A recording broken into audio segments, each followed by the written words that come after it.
Halo semua, perkenalkan kami dari kelompok 2.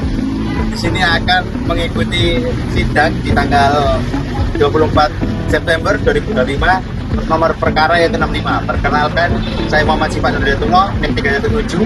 Kenalkan, saya Judika Damadani, NIM 314. Saya Intan Luluya, NIM 303. Saya Rama Berkiani, NIM 322. Saya Albaidul Said Berkiani, NIM 328.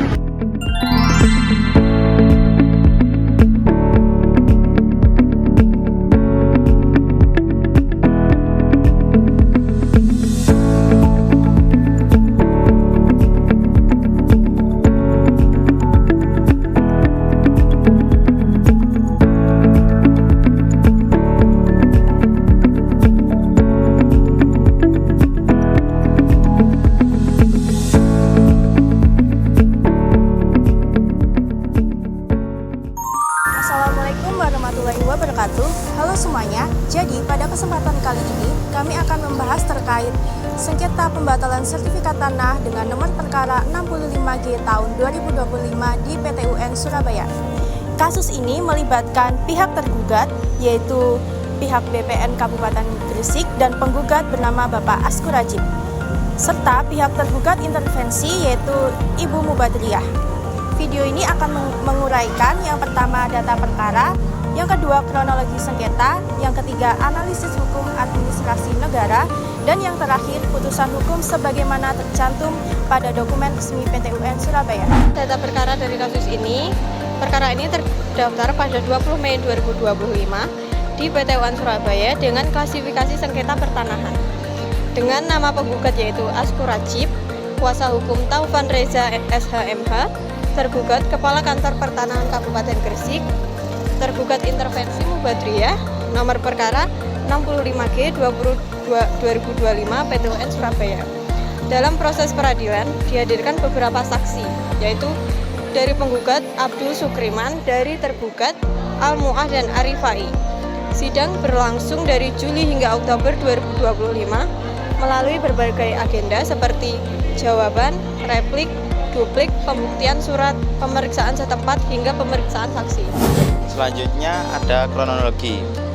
Dari permasalahan yang kami dapat, yaitu awal permasalahannya yaitu penggugat Askur Rajib memiliki sebidang tanah yang sudah bersertifikat sejak tahun 1982 seluas 3.080 meter persegi. Seiring waktu, tanah tersebut dipecah menjadi beberapa bidang. Yang pertama pada tahun 2008 dibagi menjadi 9 bidang. Yang kedua pada tahun 2015.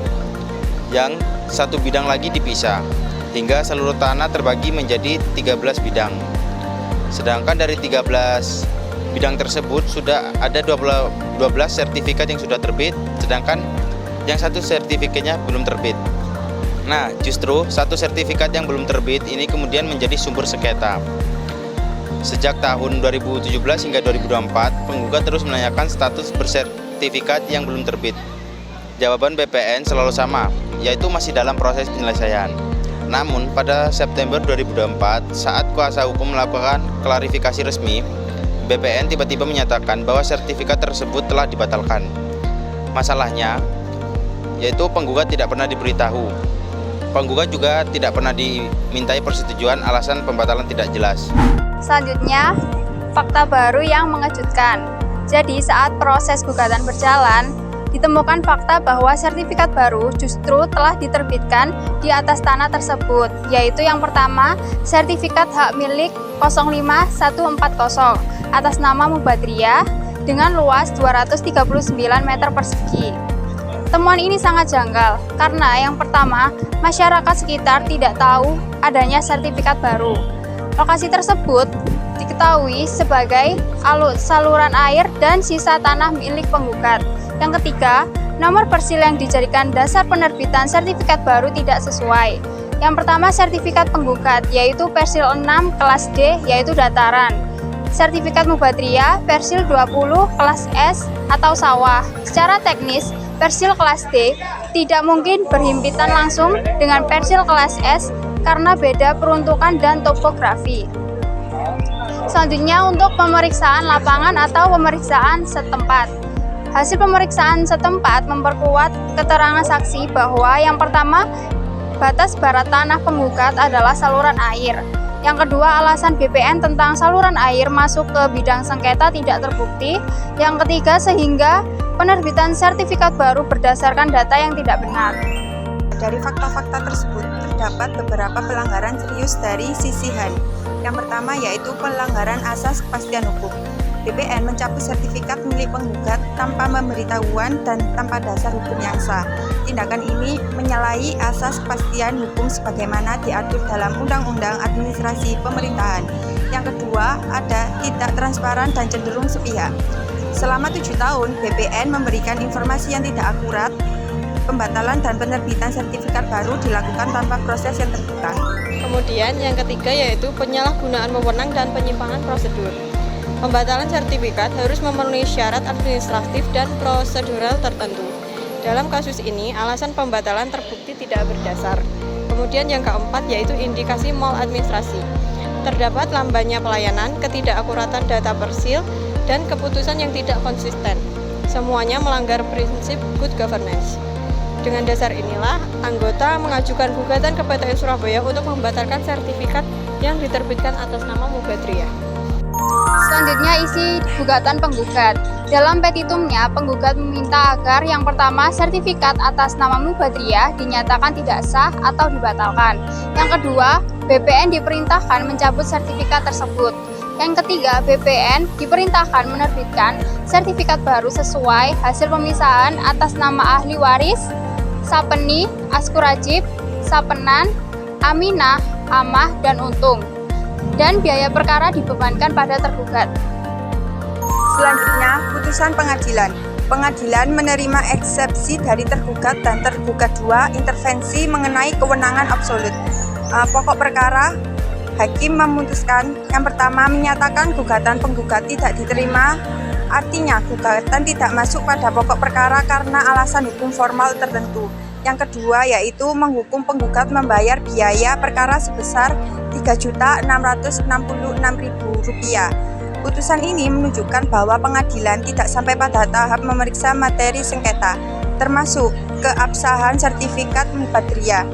Ketidakditerimaan gugatan biasanya disebabkan karena yang pertama yaitu kesalahan subjek hukum, yang kedua objek sengketa, yang ketiga gugatan dianggap prematur, dan yang keempat pengadilan menilai bukan kewenangannya. Demikian pembahasan lengkap mengenai kasus 65G 2025 PTUN Surabaya, mulai dari kronologi, sengketa, analisis hukum administrasi negara, hingga putusan pengadilan. Kasus ini menunjukkan betapa pentingnya transparansi, akurasi data, dan kepastian hukum dalam proses pertahanan. Konflik seperti ini bisa terjadi di administrasi, tidak berjalan sesuai asas good governance. Semoga video ini membantu memahami alur dan dinamika sengketa pertahanan di Indonesia. Terima kasih sudah menonton, sampai jumpa di pembahasan berikutnya. Luasan tanah sertifikat tahun 82 itu kurang lebih 3.680 meter persegi. Kemudian pada tahun 2008, Pak Askur itu melakukan pemisahan menjadi 9 bidang. Yang memisahkan tanah itu bisa 1.990. Kemudian tahun 2015 dilakukan pemisahan lagi menjadi dalam satu bidang seluas 112, sehingga menyisakan 1.880 meter persegi. Nah, di sinilah muncul masalah. Tahun 2017 dari sisa tanah pemisahan 43 sertifikat nomor 43 itu seluas 1.886 dipisahkan menjadi 12 bidang dengan ukuran bervariasi, ada yang ukuran 36 meter persegi, ada yang 119 dan seterusnya. Di mana yang kedua, di dalam berita acara BPN pembatalan objek tanah milik lain kami ini diberi alasan karena ada salah